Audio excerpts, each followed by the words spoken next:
Buoyancy can be used to explain why boats float as well as why hot air balloons fly. So let's have a look at that in a bit more detail now.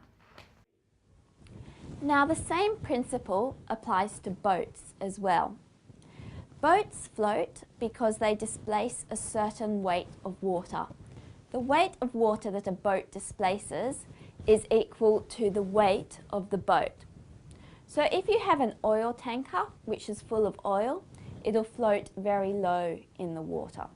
If you have an empty oil tanker, on the other hand, it'll float much higher and will displace a lot less water. Let's have a look at a demonstration now involving boats. Here's a problem for you to try. This is called the Fisherman's Puzzle.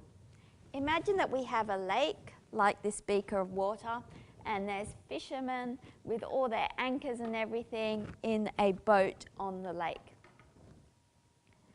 There we go. Now we'll mark the height of the lake with a pen here so you can see what the water level is. Now the fishermen are having a bit of a debate on the boat. Some of them are saying, well, if we jump out of the boat, we'll be taking up the same volume of water as we would in the boat, so the volume of the water won't change.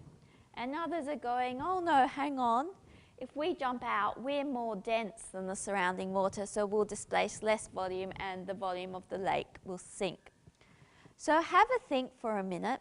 What is going to happen if these fishermen, which are more dense than the surrounding water, jump out of the boat and into the lake?